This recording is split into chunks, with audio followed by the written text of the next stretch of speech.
हर खबर से रहिए बाखबर। देखिए खबरों की 2020 सिर्फ फिक्र खबर पर। बेंगलुरु में एक रहमदिल बदमाश गिरफ्तार, खाली मकानात को निशाना बनाकर लूट की वारदात को देता था अंजाम, फिर शर्च ले जाकर गरीबों और यतीमों का बनता था मसीहा। कर्नाटक के बेंगलुरु में समीर कत्ल मामले में मुलजिम बीवी और उसका प्रेमी गिरफ्तार। कोर्ट में पेशी के बाद 15 दिन की पुलिस कस्टडी में लिया गया। पुलिस के मुताबिक मुलजिमीन ने अपने गुनाह का किया एतराफ़। जम्मू कश्मीर में बल्दियाती इंतखाबात के लिए वोटिंग शुरू। पहले मरहले में 12 अजला के 422 हल्कों से 1283 उम्मीदवार मद्दे मुकाबिल 13 साल बाद हो रहे हैं रियासत में बल्दियाती इंतखाबात। जम्मू में इंतखाबात के हवाले से जोश खरोश, बड़ी तादाद में बूथ पर पहुंच रहे हैं लोग। वहीं कश्मीर के मुतादिद हिस्सों में इंटरनेट खिदमात मुअत्तल, एहतियाती तौर पर हुर्रियत लीडरों को भी किया गया नजरबंद। मोदी हुकूमत की गलत पॉलिसियों के खिलाफ जंतर मंतर पर मुल्क बचाओ नौजवान बचाओ रैली। आज 12 नौजवान सियासी तंजीमें पेट्रोल डीजल की बढ़ती कीमतों, बेरोजगारी समेत कई अहम मुद्दों को लेकर निकालेंगी मार्च। राम मंदिर की तामीर को लेकर भूख हड़ताल पर बैठे महंत परमहंस को पुलिस ने जबरन उठाया। खराब तबीयत का हवाला देकर अस्पताल में किया दाखिल। कई दिनों से राम मंदिर की तामीर के लिए भूख हड़ताल पर थे महंत। बाबरी मस्जिद के मुद्दई हाशिम अंसारी के बेटे इकबाल अंसारी ने महंत हंसदास के भूख हड़ताल पर उठाए सवाल। कहा, लोकसभा इंतखाबात से कबल महंत की हड़ताल महज एक सियासी चाल।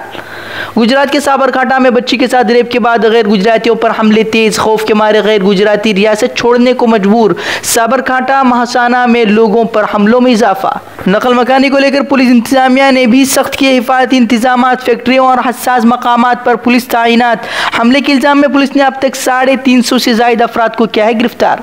बिहार में गर्ल्स हॉस्टल में मारपीट मामले में खातून समेत 7 मुलजिम गिरफ्तार। बकाया की तलाश जारी। कल छेड़छाड़ की मुखालिफत करने पर बदमाशों ने हॉस्टल में घुसकर की थी मारपीट। 34 तालिबात हुई थी जख्मी। पेट्रोल डीजल की कीमतों में इजाफे का सिलसिला लगातार जारी। दिल्ली मुंबई में पेट्रोल 21 पैसे हुआ महंगा, डीजल की कीमतों में भी 30 पैसों का इजाफा। आयरोज तेल की बढ़ती कीमतों पर कांग्रेस ने मोदी सरकार को घेरा। कांग्रेस तर्जुमान ने कहा, आवाम की जेब से 15 रुपए निकालकर 2.5 रुपए किए वापस। तेल की कीमतों को जीएसटी के दायरे में लाने का पुरजोर किया मुतालबा। दिल्ली में ऑटो ड्राइवर के कत्ल मामले में 3 मुलजिमीन गिरफ्तार। कल देर रात ड्राइवर का चाकू मारकर किया गया था कत्ल। किराए को लेकर हुई थी मामूली नोकझोंक। गुजरात के सुरेंद्रनगर से सामने आई हैवानियत की तस्वीर। बदमाशों ने बीवी के सामने ही लाठी डंडों से पीट कर एक शख्स को उतारा मौत के घाट। महलूक के बेटे के बदला लेने के लिए अंजाम दी गई थी वारदात। मध्य प्रदेश में गैर कानूनी तौर पर स्मगल की जा रही शराब से लदी ट्रक जब्त। 64 लाख की शराब मध्य प्रदेश से स्मगल करने की हो रही थी कोशिश। पुलिस ने 2 अफराद को भी किया गिरफ्तार। असेंबली इंतखाबात में गठबंधन न होने के बावजूद कांग्रेस को 2019 में गठबंधन की उम्मीद। बोले, असेंबली इंतखाबात में गठबंधन की नाकामी का 2019 पर नहीं होगा कोई असर। बीजेपी की रैली के दौरान खुले में वसुंधरा राजे के पोस्टर पर पेशाब करने को लेकर बीजेपी मंत्री ने दी सफाई। कहा, खुले में पेशाब से नहीं फैलती कोई बीमारी। लोगों ने स्वच्छ भारत मुहिम पर ही उठाए सवाल।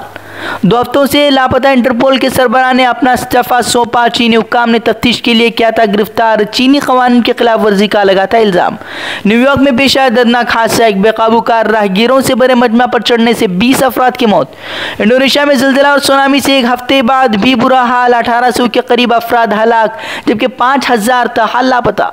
देश दुनिया से जुड़ी खबरों और अहम दीनी पैगामात को देखने के लिए हमारा यूट्यूब चैनल फिक्र खबर टीवी सब्सक्राइब करें और बेल आइकन पर क्लिक करना भी न भूलें, ताकि हमारी हर नई वीडियो बर वक्त आप तक पहुंचे।